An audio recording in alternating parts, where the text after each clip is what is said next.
Vous êtes bien sur votre émission débat 100% Bénin. Mesdames, Messieurs, bonjour et bienvenue. Un ministre limogé, il n'y a normalement pas de quoi mettre en émoi toute une république. C'est pratiquement un fait ordinaire. Mais le cas Hervé Réhomé, du nom du désormais ancien ministre des Infrastructures et des Transports, a carrément produit l'effet contraire. L'annonce de son départ par décret présidentiel, abondamment relayé, a pratiquement affolé les réseaux sociaux et médias traditionnels. À croire, mesdames, messieurs, que les limogeages n'ont pas les mêmes valeurs.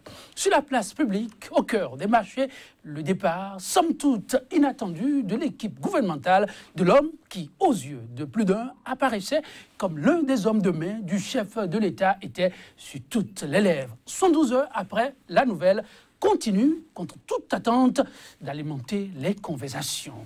Qu'a-t-il de si particulier, ce limogeage?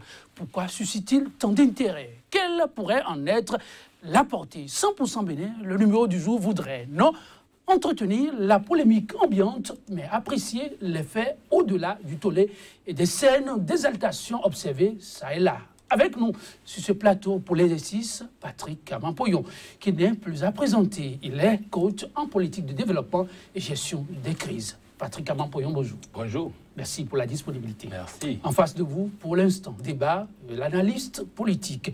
Il a donc Constantin Amons. Constantin Amons, bonjour. Bonjour Joël. Merci aussi de nous rejoindre. C'est moi. Avec vous et votre permission, donc, nous allons très rapidement faire un tour à la régie et puis on se retrouve pour l'instant débat.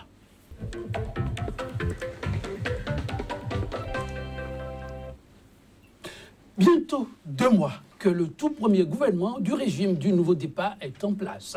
Une équipe sous forte pression, dit-on, depuis quelques jours, d'une folle rumeur d'un remaniement. On ne peut plus imminent. Mais coup de théâtre, un départ des plus inattendus de l'équipe gouvernementale avant le fameux remaniement. Hervé Réhomé, le ministre des Transports, a été relevé de ses fonctions alors que l'homme était encore en mission pour l'État.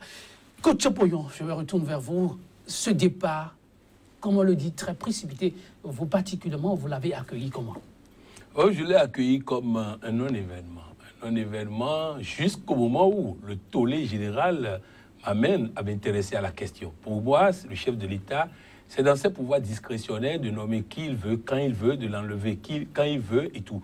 Mais, vous savez, le tollé général qui a suivi m'amène à m'intéresser à la question. Et donc, nous aurons l'occasion d'en débattre et de voir qui est Réhomé. Et c'est ça qui fait le tollé, pas le fait qu'il est relevé de ses fonctions. C'est la personne qui a été relevée de ses fonctions et la manière dont il a été relevé de ses fonctions, parce que c'est un secret de polichinelle de dire qu'il était en mission lorsqu'il a appris qu'il n'est plus ministre. Donc, vous imaginez la honte du ministre en pleine visite ministérielle qu'on lui informe, qu'il découvre sur les réseaux sociaux. Heureusement qu'il a allumé son portable avant ses collaborateurs et autres. Donc, bref, nous allons analyser la personne de Réhomé et ensuite la manière dont il a été relevé de ses fonctions. Et c'est là que le tollé a tout son sens. Oui, limogeage du ministre des Transports, Hervé Réhomé, l'un des fidèles au chef de l'État. Quelle implication c'est? Bien entendu, le terme autour duquel se fera le débat. Donc, à raison que le coach disait, la personne a beaucoup compté dans le tollé observé. Rapidement, nous demandons l'avis de l'analyste politique par rapport à ce limogeage. Vous l'avez reçu comment? Merci. Bon, d'abord, de façon générale, un limogeage est toujours un lieu de spéculation parce que chacun est intéressé à savoir la faute qui est à l'origine de cet événement. Et en particulier quand il s'agit d'un ministre, et comme le coach a bien su le souligner, quand il s'agit du ministre des Transports, qui n'est autre que l'un des plus proches, en tout cas perçu comme cela, du chef de l'État, non pas seulement à l'occasion de la formation de ce gouvernement, mais depuis même avant, du temps de Bénin Contrôle. Et donc, beaucoup de choses semblaient les lier. Et dans les audaces que prenait le ministre et dans son hyperactivisme, on avait le sentiment que c'était l'un des plus sûrs pions du chef de l'État, à telle enseigne que même s'il devait y avoir remaniement, son départ au camp de remaniement aurait fait l'objet d'un remaniement normal, aurait fait l'objet de supputation. Donc plus encore, quand il part dans ces conditions. Alors, ce qu'il faut interroger, c'est donc pourquoi Hervé Réhomé, pourquoi maintenant, pourquoi, dans ces conditions, les faits, les arguments, les éléments viennent au compte-gouttes et tentent de porter des clarifications éventuelles, des pistes de compréhension de ce qui est advenu. Mais nous avons l'occasion, je le pense, de déblayer l'ensemble de ces éléments et de voir oui, ne vous en faites pas. On est là pour ça et on en parlera amplement pendant les minutes qui suivront. Mais un fait qui n'est pas anodin, avec Romain démis de ses fonctions, ça a suscité, vous l'avez rappelé aussi, un tollé sans nom. Mais le comble et la surprise pour beaucoup, ce tollé a tourné presque l'autorité en dérision. Coach Poyon, vous qui êtes avec la masse et qui savez aussi prendre du recul, qu'est-ce qui a expliqué ces réactions des contribuables pour lesquels le ministre, pendant tout ce temps, a travaillé? La personne de Romain, d'abord, je vous ai profité pour dire à tous ceux qui nous écoutent, qu'un chef de l'État ne sera jamais un vil individu. Un ancien chef d'État ne sera jamais un vil individu. Un ancien chef d'État ne sera jamais quelqu'un qu'un ministre, hiérarchie des normes, va ridiculiser, insulter, menacer. J'imagine que nos téléspectateurs ne vous comprennent pas dans ce que vous dites. Un chef d'État ne sera... Hervé Romain n'est pas chef d'État. Oui, Hervé Romain est ministre. Oui. Mais en tant que ministre, il a osé dire que le président Yahya Boni sera traité comme un vil individu, qu'il ira l'arrêter s'il va visiter un aéroport qu'il a construit lui-même. Et tout. Quel lien avec son Oui, c'est lien avec la population qui est en train de se moquer du tout-puissant qui voulait arrêter un ancien chef d'État, qui voulait traiter un ancien chef d'État de vil individu et qui, aujourd'hui, suivant sa logique, est devenu aussi vil individu. Il y a ça. Il y a le fait que le chef de l'État lui-même a nommé des DG de société que le ministre a relevé de leurs fonctions. Il y a le fait que sous lui, les DG ne peuvent pas nommer quelqu'un sans lui envoyer ça par WhatsApp pour qu'il accepte d'abord avant qu'il ne nomme des collaborateurs. C'est ce qui se dit, mais vous n'en avez pas la preuve. Non, laissez. Ça veut dire que Patrick Avant ne viendra pas avec des rumeurs. Donc je vous dis, à partir du moment où, et je vous ai dit, c'est le zèle, pour résumer, c'est le zèle trop poussé du ministre qui fait que les Béninois sont aujourd'hui. Et pour vous apporter des éléments pour montrer que c'est ça, une chaîne de la place a fait un micro-trottoir pour demander aux gens c'est quoi limogeage. Et il y a un monsieur qui comprenait pas très bien français qui dit c'est ce qu'on doit faire à ce Toboul-là. Il n'arrivait même pas à prononcer le nom du préfet de l'Atlantique et du littoral. Il dit c'est ce qu'on doit lui faire qu'on appelle limogeage. Vous voyez, ça veut dire quoi? Ils sont en train d'associer tous ceux qui ont fait preuve de zèle dans la même logique. Donc ça montre que la population est contente parce qu'ils ont vu quelqu'un qui était tout puissant, qui pensait que lui peut écraser tout le monde, piétiner tout le monde. Et donc, il a eu l'occasion donc de constater qu'il y a un chef d'État pour 5 ans qui s'appelle Patrice Talon. Il est le seul qui peut décider pendant 5 ans. Et c'est ce que le chef d'État... Constantin Amosso, oui, la réaction de la population, on ne peut pas fermer les yeux là-dessus. Vous l'avez lu comme ça. Oui, et dans le coach, pour l'essentiel, a déblayé ce terrain-là. Je pourrais juste ajouter à cela que l'activisme politique du ministre Romain de ces derniers mois a laissé apparaître une telle assurance de lui et de ses relations avec le chef de l'État qu'on peut être surpris de voir ce qui lui est advenu. Et donc, il y a aussi le fait de cet homme qui se voyait déjà se bagarrer pour prendre sa place à l'hémicycle et qui, du haut de son piédestal, se voit bousculer et revenir, disons, à la réalité des choses. Et pour globalement le dire ainsi, associé aux autres éléments que le coach Pognon a cités, ce qu'il y a lieu d'observer, c'est l'obligatoire réserve dans laquelle on se doit d'être quand on est citoyen de l'État et qu'on est appelé à un moment donné à servir, parce qu'on est ministre de la République comme on est serviteur. Et on n'est pas serviteur de soi, on n'est pas serviteur du prince, on est d'abord serviteur de la République. Et en tant que tel, il faut savoir assumer ses fonctions en ayant d'abord à l'esprit de façon stricte les fonctions techniques pour lesquelles vous avez été positionné, mais aussi se peut-il que l'on porte des préoccupations politiques, des intérêts, des projets politiques, mais là aussi, savoir le faire sans jamais donner le sentiment qu'il y a un tel zèle, un tel déploiement d'énergie au-delà de ce qui raisonnablement peut être convenu de la part surtout d'un régime qui se voulait celui de la sobriété et donc le nouveau départ. Alors, une analyse qui rappelle aussi un principe sacro-saint, vous l'avez dit, du nouveau départ. Est-ce alors le message qu'on a voulu passer à travers ce qui est arrivé? Non, je crois que le chef d'État a profité d'une situation pour lancer un message à son gouvernement. C'est-à-dire pour dire, c'est moi le chef. Mais il a profité d'une situation. Il y a un malentendu sérieux qu'on a réglé comme ça. Oui, là, vous évoquez la grosse interrogation que personne ne passe sous silence. Que s'est-il passé? On ne va pas y répondre tout de suite, mais je voudrais savoir, quel est le message phare que le chef a voulu passer à travers ce qui est arrivé? Moi, je n'ai pas le sentiment que Patrice Talon ait eu envie de passer un message. Vous n'avez pas l'impression? Non, non, ce n'est pas du tout mon sentiment. Alors, j'ai le sentiment que dans l'expression de son pouvoir, lui qui n'est pas très loin de la perception jupitérienne du pouvoir, de ce que dit par ailleurs un président hexagonal, ne perçoit pas le président autrement que comme le tout-puissant chef. Et donc, en tant que tel, si ses ordres ne passent pas, quels qu'ils soient légaux, qu'ils soient légitimes, qu'ils soient sincères, qu'ils soient les plus, disons, les plus officiels ou les plus officieux, il faut qu'ils soient mis en exécution. Et en cela, finalement, il faut être en mesure de détecter la réalité du fait qui a été à l'origine de limogeage du ministre Khékhoumé, pour savoir finalement lequel, entre lui et le chef de l'État, serait dans la juste voie, parce qu'il se peut, et il n'est pas exclu, que le ministre Khékhoumé soit dans la défense d'une certaine orthodoxie.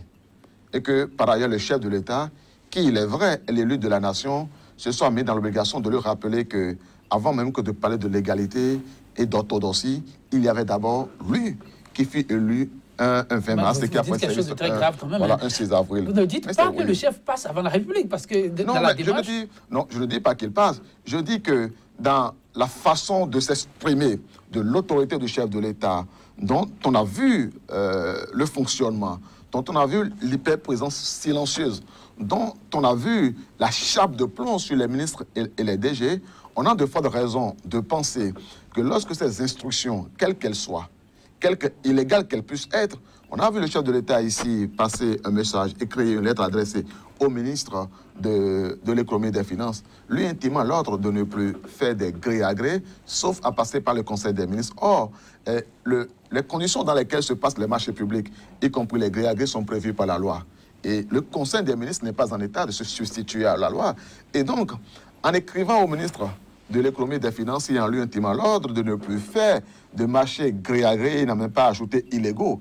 Qu'en se référant au Conseil des ministres, ce qu'il induit, c'est qu'il n'est pas essentiel pour lui d'avoir à observer ce que recommande la loi, mais d'avoir plus à observer ce que lui, en tant que chef de l'État, élu de la population, donne comme instruction.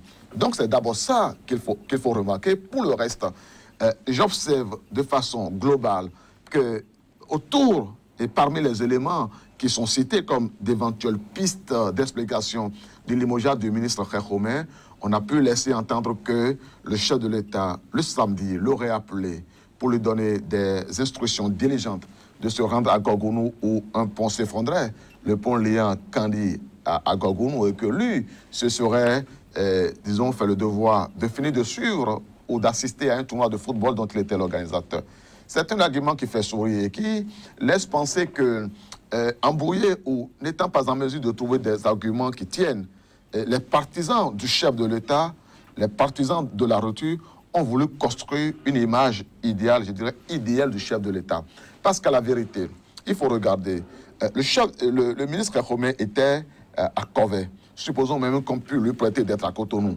Entre Cotonou et Gorgounou, il y a 500 km. Et ce n'est pas 500 km plats. Ce sont 500 km de rues de voies, de routes dont on connaît un peu l'état au fur et à mesure qu'on s'éloigne de Cotonou pour rentrer dans les zones rurales. Et donc, en conséquence, il n'était pas convenable à regarder les éléments du dossier. Donc, à savoir qu'on l'a appelé à 15h, d'esprit de lui que le samedi à 15h, il se mette systématiquement en route, comme s'il fût un serf. Parce que pour être serviteur de l'État, on n'est pas pour autant un serf. Et le samedi, comme un jour de week-end, est d'ailleurs un jour de repos durant lequel le ministre de la République est autorisé à disposer de son temps comme il convient. On pourrait donc, au regard de cela, balayé du revers de la main. L'argument qui laisserait penser que c'est parce qu'il ne se serait pas porté aux cheveux des populations de Gorgounou qui souffraient d'un pont cédé que le chef de l'État l'a relevé, même si on sait par ailleurs qu'à Gorgounou, ou que Gorgounou et Kandi font partie du bassin cotonnier, que nous sommes en période, nous sommes en saison du coton et que le chef de l'État qui dit bien souvent qu'en toute chose, il pense d'abord à lui-même, sachant par ailleurs qu'il fut et qu'il ne demeure pas personne intermosée un mania du coton, il se soit avisé de prendre une décision, non point parce que les populations le préoccuperaient, mais parce qu'on aurait manqué à faire une diligence dans une zone où il avait des intérêts précis à un moment précis. Alors quand on finit donc de balayer ça, il faut explorer les autres pistes. On va explorer les autres pistes, mais je vais rapidement écouter Coach Polo. Oui, il y a eu beaucoup d'éléments avancés jusqu'à présent. Pas de voix officielle, il n'y en aura peut-être pas, sait-on jamais. On risque d'être après démenti par le gouvernement. Vous, par rapport à cet élément, vous lui avez porté quel regard? En fait, tous les éléments qui sortent ne sont pas l'un vrai, l'un faux. C'est-à-dire que c'est un ensemble de choses. D'abord, vous voyez, le gouvernement a fait une sortie fracassante dans la presse aujourd'hui pour rattraper cette affaire de Hofmas, qui est sortie par qui? Par le ministre Romain. Ça veut dire que le gouvernement est en train de rattraper une information qu'un ministre a sortie. Romain est devenu un cocktail Molotov qui peut détonner à tout moment. Qui peut détonner, mais qui a déjà commencé même pas à détonner avant qu'on l'enlève. Donc on peut dire, cette information balancée, est-ce que Romain l'a balancée naïvement? Est-ce qu'il a balancé exprès pour embarrasser?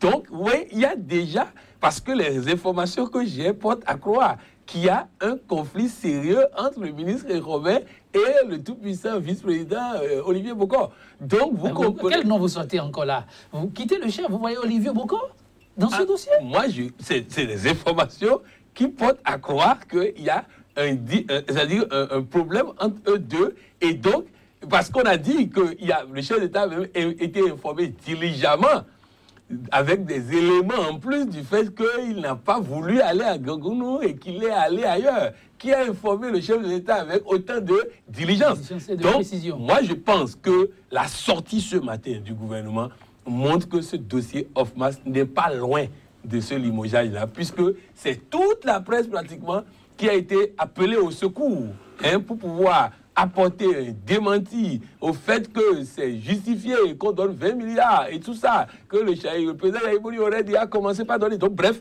c'est pour dire qu'il y a graissement, comme M. Aboussou l'a dit, il y avait déjà des problèmes entre les deux, ou tout au moins entre des intérêts qui se confrontaient, et le chef de l'État a fini par trancher l'intérêt qui était le plus important pour lui. Je crois qu'à ce niveau, il ne faut même pas, sinon cette affaire de il n'est pas allé à Gorgounou, il est allé en Hoïta, il est allé le lendemain, tout ça. Mais indirectement, ça permet au chef de l'État de donner un autre message. Parce que beaucoup de ministres, j'ai vu, vous avez fait un débat ici sur les greffiers nommés.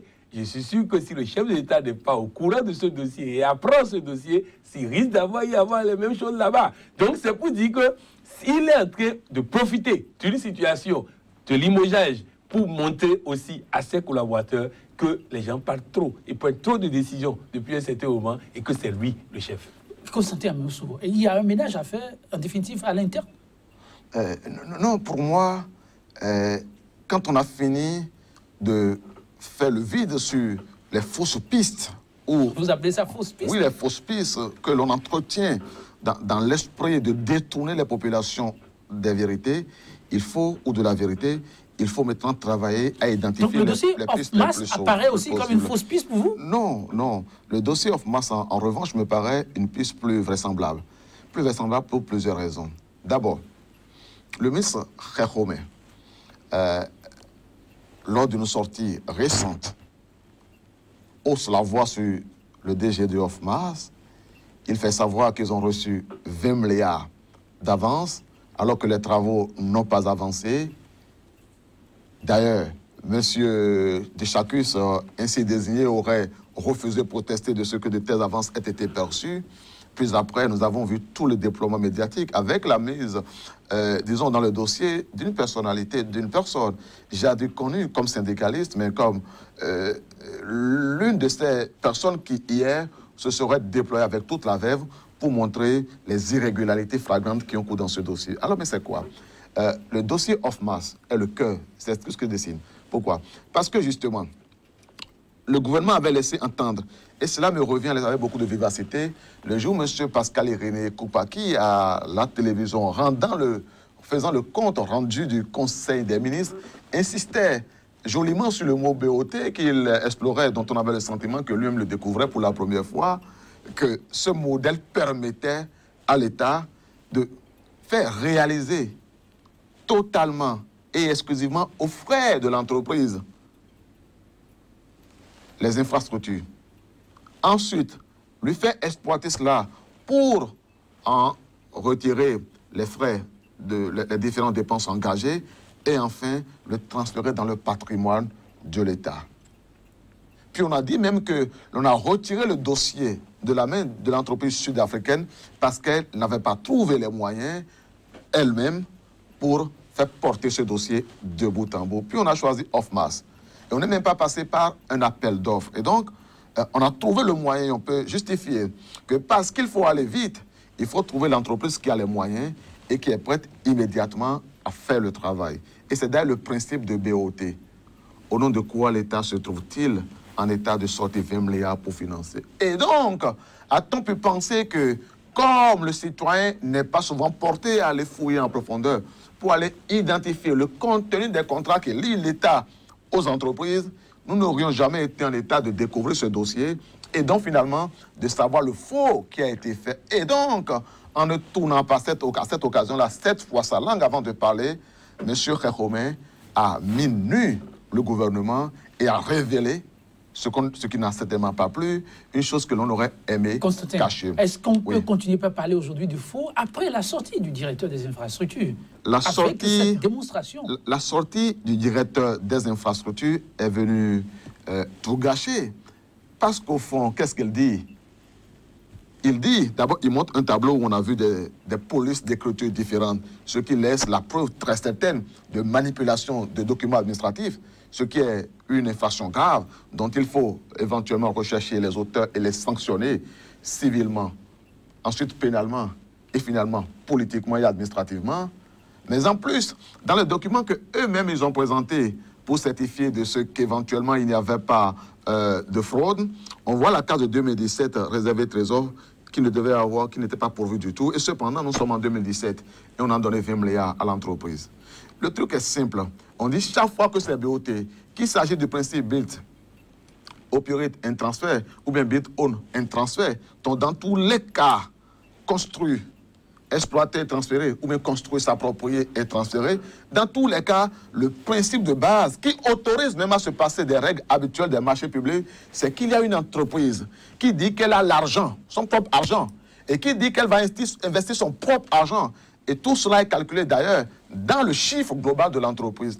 Et donc, à partir du moment où ce principe-là est arrêté, il n'y a aucun argument, ni d'un technicien des travaux publics, ni d'un financier qui puisse convaincre. Pour venir. Avant de passer à un autre argument, je me retourne vers Coach Pognon sur ce dossier. Mais est-ce qu'on peut là parler d'un lapsus au niveau du ministre? Ou il y a vraiment une crise latente au sein de l'équipe gouvernementale? Oui, le ministre a réglé un compte et le chef de l'État l'a rappelé à l'ordre. C'est aussi clair que ça. C'est-à-dire qu'il a réglé un compte, il n'est pas satisfait de quelque chose, il a voulu faire savoir. Seulement, il devait savoir qu'il devait s'attendre à ce qui est arrivé. Parce que, géopolitique aidant, le président ne peut pas se permettre une crise avec Ofmas en ce moment. Il ne peut pas se permettre ça. C'est-à-dire qu'on a beau parler de transparence et tout, les amis, il y a la sécurité de l'État, il y a la sécurité du régime. Parce que la conséquence, semble-t-il, quand je vous suis, à croire qu'avec cette sortie du ministre, même s'il y a eu le démenti, désormais, c'est toute la République qui est comme menacée. Non, qui aurait été menacée si le ministre Khékhomé n'a pas été relevé de ses fonctions. Alors, on remet tout à plat. Ah oui, il a mis des accords d'État, des accords politiques en danger. Un secret d'État au dehors? Non, en fait, c'est qu'un secret d'État au dehors qui met... Je vais vous donner des entrées simples. Un ministre de la coopération de la France tient des propos sur le président Bongo. Et le président Bongo appelle le président français, dit il faut le limoger. Et on l'a limogé à la minute. Mais c'est vous dire, c'est-à-dire qu'il y a des choses, nous avons beau critiquer, nous voulons voir clair, nous voulons voir ceci. Non, l'État n'est pas en voie claire dans tout. Hein. Mais n'est-ce pas le devoir aussi des populations de vouloir... Vouloir, oui, mais à nous de les éclairer pour leur expliquer que si le ministre Ekhobe n'a pas été relevé de ses fonctions, le chef de l'État perd un soutien de poids et c'est son régime qui est en danger. Donc je vous dis... Un soutien de poids outre que Ekhobe? Ekhobe n'a pas le poids de Hofmas. Je ne dirai pas plus. Le soutien, c'est Hofmas. Je ne dirai pas plus. Ekhobe n'a pas le poids de Hofmas. Oui, Coach Pouillon, comme on le dit, c'est l'homme des couvents. Ekhobe a combien de députés? Ekhobe a combien de députés? Mais Hofmas, il n'en a pratiquement pas. Le député. Hofmas a des députés. Hofmas a des députés. Donc il y a des visages derrière Hofmas. Coach Pouillon, à mon couvert, nous dit beaucoup de choses. Oui, Constantin?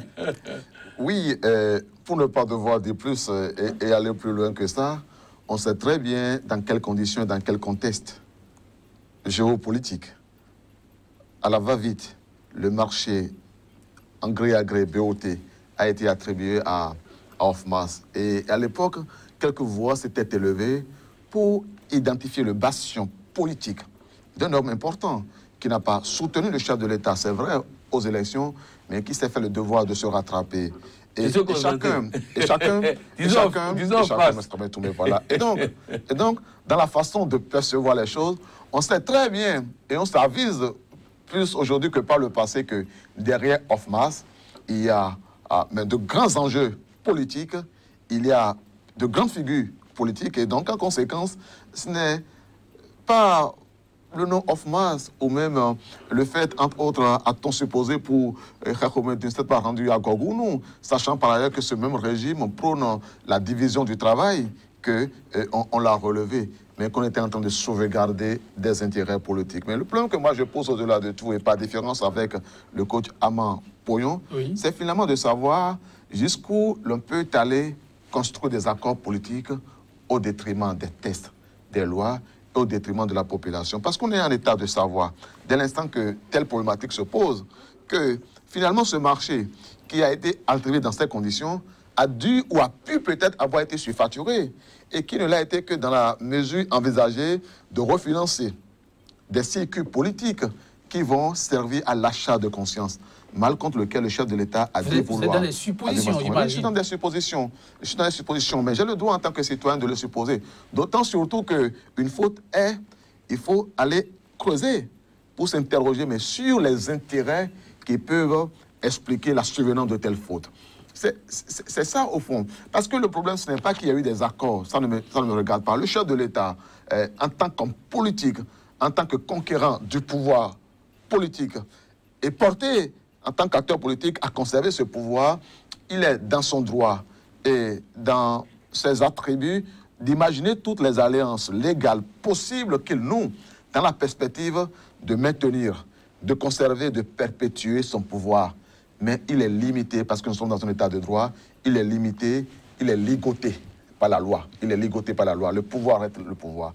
Ligoté par la loi, il est donc obligé de faire tout le déploiement nécessaire pour que jamais les limites qu'il franchit ne soient pas les limites de droit. Or, lorsque on connaît le modèle de fonctionnement du BOT et que l'on a, malgré cela et en dépit de cela, décidé de sortir de l'argent, c'est frauduleusement de la caisse de l'État pour préfinancer Hofmas, on a commis une faute pénale.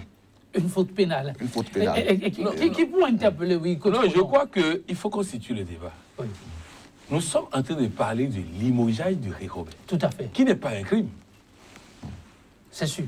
Ekhobe n'a pas sorti cette information. Comme vous le dites, pousse maintenant vers d'autres dossiers. Oui. On a vu cette sortie. Voilà. Et cette sortie s'est focalisée sur le dossier Hofmas. Le ministre Ekhobe n'a pas sorti les 20 milliards pour lutter contre la corruption. Le ministre Ekhobe a sorti cette information pour régler ses comptes personnels. Donc, ne me dites pas... Donc, son objectif aussi, ça veut dire pas la République. Voilà, ça veut dire qu'ici, nous ne sommes pas en train de parler de dossier Hofmas. Nous sommes en train de parler du fait qu'il a touché des intérêts qui sont plus forts que lui, pour ses intérêts personnels. C'est aussi clair que ça. Malheureusement, la République s'invite dans le débat. La République s'invite, mais il est important que nous situions que, en réalité, le chef de l'État est dans ses droits de ne pas accepter qu'un ministre qu'il a nommé et qui doivent l'accompagner dans sa mission puissent travailler contre lui, puissent travailler contre ses intérêts. Nous parlons de ça. Hoffmas et autres, c'est un autre dossier. Et nous allons, le moment venu, c'est sûr, on y reviendra là-dessus. Mais on ne pouvait pas ne pas bloquer le dossier Hoffmas. Oui. Il a lu que ça a pris. Oui, c'est-à-dire que, étant donné que nous ne sommes pas en train de parler de Hoffmas, vous êtes un peu embêté pour le dossier Hoffmas. Lorsque M. Aboussou parle de crime pénal et tout ça, mais je ne suis pas outillé là maintenant pour répondre. Oui, donc, pourquoi vous êtes là. Oui. Nous sommes là pour parler du limogeage du ministre Kéromé, qui est légal. Tout est lié. Légal. Donc, dans ce cas d'espèce, oui, les populations ne rejettent pas la légalité, somme toute, de ce dossier, mais s'interrogent sur tout le remue-ménage que ça entraîne, justement. Et entre autres dossiers, il y a ce dossier Hoffmas, avec les ramifications que ça appelle. Pendant la semaine, certainement, on reviendra sur ce dossier. Pourquoi pas. Mais dans le cas d'espèce, vous insistez là-dessus. Il est question de respect à l'autorité. Oui. Et l'autorité s'est rendu compte qu'il y a plus important que son allié d'hier. Il a fait le nettoyage. Mais quelles pourraient être les conséquences directes de cet acte? Non, les conséquences de cet acte, c'est que le ministre Romain, on va voir dans les jours à suivre son positionnement stratégique. S'il reste stratégiquement positionné dans le camp du chef de l'État, ça veut dire que les conséquences seront limitées.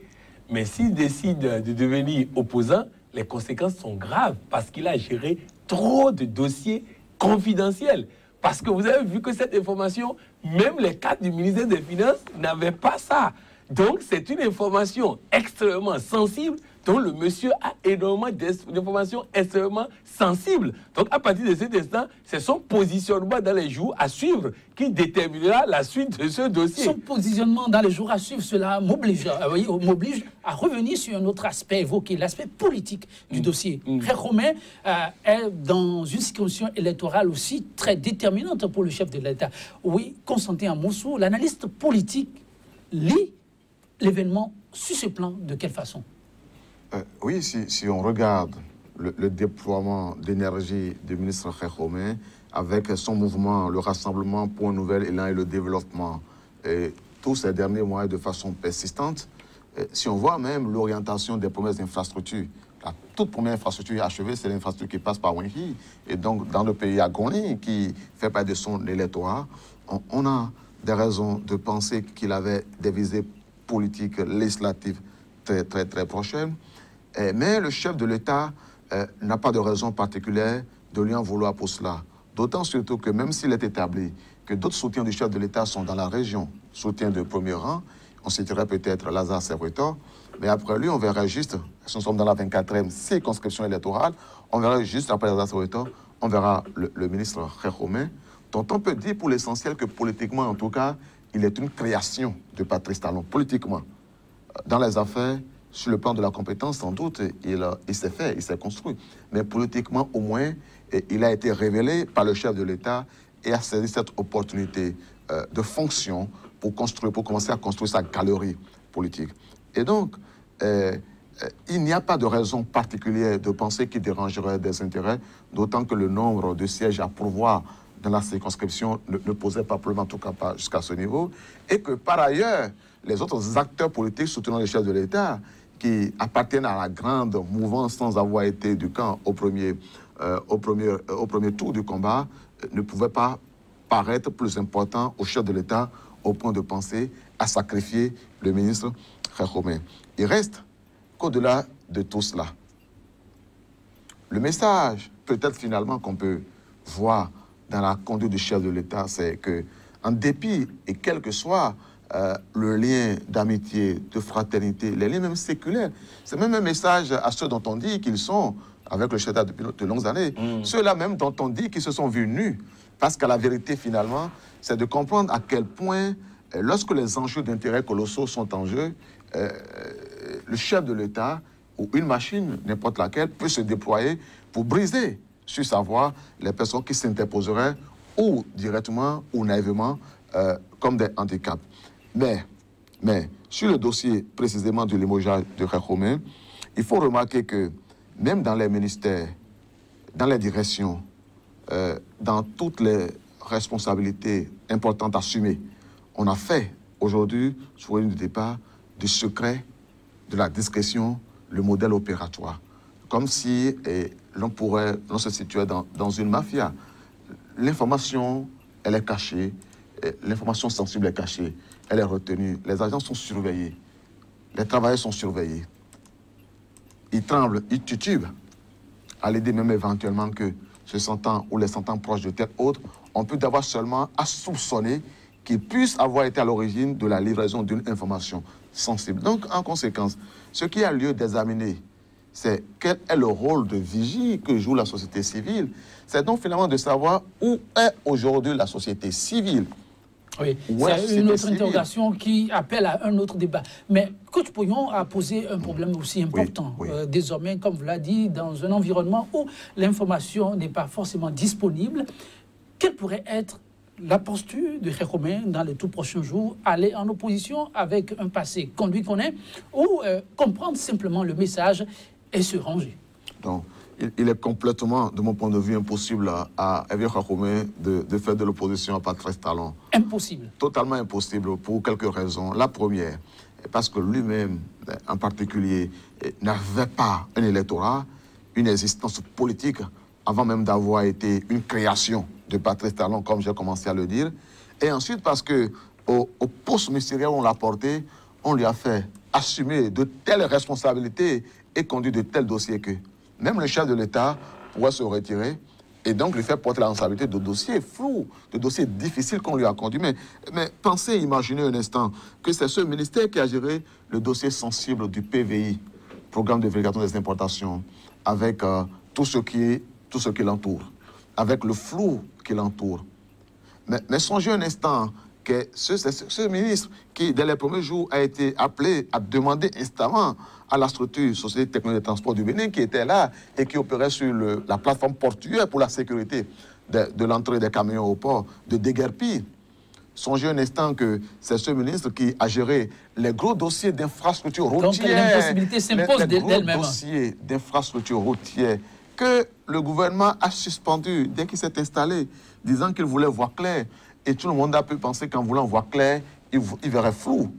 Et à la fin, on a vu le chef de l'État et le gouvernement reconduire presque 100% toutes les mêmes entreprises sur les dossiers en cours, à la seule différence que tous les travaux ont connu une rehausse de leur coût initial.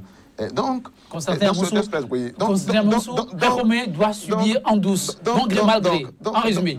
Donc, en résumé, oui, pour finir sur ce sujet, il est au cœur d'une série, il connaît des dossiers, il a conduit des dossiers sans quelquefois avoir été obligé de prendre, sans quelquefois avoir été capable de prendre les réserves nécessaires pour se protéger éventuellement.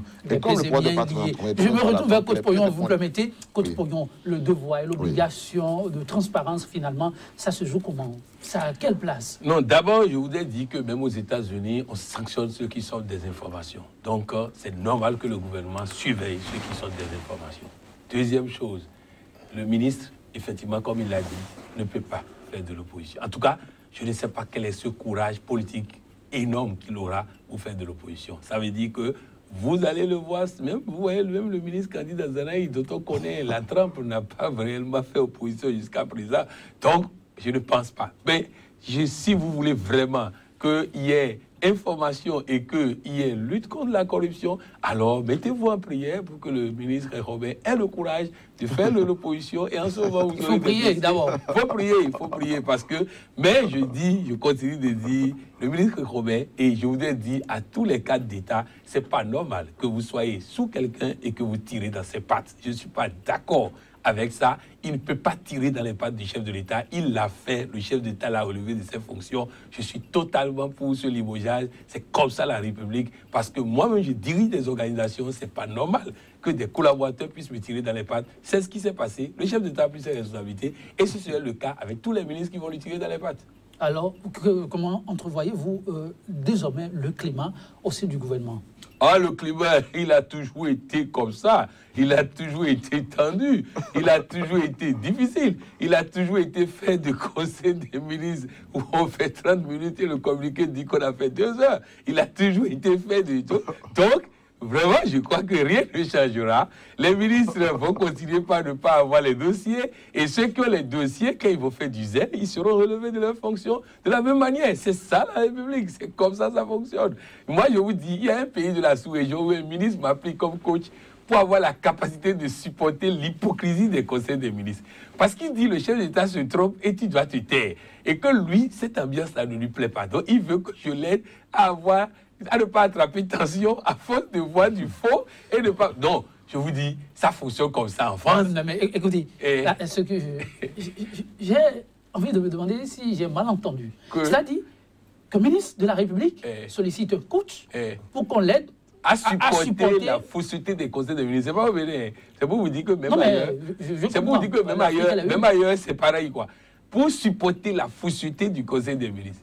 C'est-à-dire, il dit, le chef de l'État vient avec un dossier, il parle, le dossier est faux. Et personne ne peut parler. Et que lui, il risque d'attraper tension avec ça. Je vous dis, les amis, je dis à la population qui va avoir l'opportunité de suivre cette émission. Et vous voyez, quand on va commencer par dire les choses comme ça, le gouvernement va autoriser, comment on appelle, SICA à être diffusé au Bénin. C'est-à-dire qu'il faut que les gens comprennent. L'État n'est pas votre famille, votre ONG, votre ceci. L'État, vous savez, aux États-Unis, il y a des gens qui travaillent pour le chef de l'État et le chef de l'État n'est pas au courant. Donc, vous savez, l'État, c'est comment faire pour que l'État reste debout. Et parfois, les lois hypocrites, les lois bizarres que nous avons votées. Le président Mathieu Kérékou a dit, et on a toujours passé ça à Soleil FM, j'ai toujours entendu, il dit la loi dit qu'on ne doit pas dépasser le montant donné pour faire les élections présidentielles. Or, la même loi, ceux qui ont voté ça savent très bien qu'avec ce montant, on peut jamais gagner les élections présidentielles. Vous voyez, c'est des lois comme ça, on vote. C'est-à-dire, on s'amuse dans le vote des lois. Il faut que nous commençons par voter des lois sérieuses qui tiennent compte de les réalités politiques. Et si ce n'est pas le cas, vous allez voir, vous voyez, toute la semaine, j'ai suivi les émissions, c'est toujours violation des tests, violation des tests, il y a une violation, et comme, comment on appelle le ministre, Pascal Tordino a l'habitude de dire, on viole violemment les tests. Mais il faut pouvoir arrêter ça. Oui, ça va être arrêté à partir du moment où, à l'Assemblée nationale, on va commencer par voter des lois qui tiennent compte de nos réalités. Parce que si nous ne votons pas des lois qui tiennent compte, le BOT a été initié par Yahi Boni, il n'est pas fait pour Patrice Talon. Patrice Talon n'est pas dans ce schéma et c'est normal qu'il soit... La liste politique, Lisa, comment, quand tu peux laisser un mot que je ne peux pas laisser partir, le BOT a été fait parce que pour Yahi, Patrice Talon ne peut pas y aller. C'est un homme d'affaires qui ne comprend pas ça. Oui, au fond, moi j'ai eu le sentiment plutôt que le chef de l'État actuel a davantage voulu mettre la main sur les modes alternatifs de conduite des marchés publics. Et dans les modes alternatifs de conduite des marchés publics, il y a les partenariats publics-privés. Et parmi les partenariats publics-privés, il y a le BOT qui est l'un des modèles de partenariat public-privé. Au fond, de mon point de vue, c'est plutôt le genre d'option qui arrange Patrice Talon, d'autant surtout qu'il le permet de n'être pas obligé de passer par les marchés publics. Ils auraient voulu que je vous laisse continuer plus longtemps, mais je ne peux. Le temps est complètement parti. Alors, limogeage de Hervé Herrome, un des vrais droits du chef de l'État, quelle implication? Quelle est la leçon que vous aimeriez bien pouvoir laisser à nos téléspectateurs qui vous suivent actuellement? Rapidement. Mais globalement, je voudrais appeler les téléspectateurs, les citoyens béninois, les partis politiques de l'opposition, de la mouvance, mais plus de l'opposition, à être les veilleurs sur nos lois, sur la conduite des affaires publiques, parce que les affaires publiques interpellent chacun des citoyens. Et c'est dans le réflexe du pouvoir se sentir surveillé par les citoyens qu'il est obligé de faire de la bonne gouvernance. Et donc, obliger le chef de l'État à mettre davantage de mesures de bonne gouvernance. Davantage de mesures de bonne gouvernance. Merci Constantin Kotsopoyon. Je voudrais simplement dire à tous ceux qui m'écoutent que lorsque quelqu'un vous nomme et que vous ne pouvez pas travailler avec fidélité avec lui, n'acceptez pas la fonction. Et si vous acceptez la fonction, soyez fidèle. C'est comme ça, ça se passe. Mesdames, Messieurs, la fidélité en tout point, lorsqu'on est appelé à servir, quoi qu'en soit cela vous coûte. En tout cas, à vous de choisir. Chaque invité sur ce plateau a donné sa vision de ce dossier. Nous, on va prendre congé de vous, M. Sura, avec Jean-Jacques Rousseau. Je vous le donne à travers cette citation. Les peines du temps présent seraient bien peu de choses si elles ne nous rappelaient pas le souvenir des plaisirs du temps passé. Le temps passé qui malheureusement ne se rattrape pas. Passons donc, mesdames, messieurs, le présent dignement pour ne pas avoir à regretter l'instant d'après. bonne méditation à vous. On se retrouve demain. Ce sera pour un autre plateau. À très vite.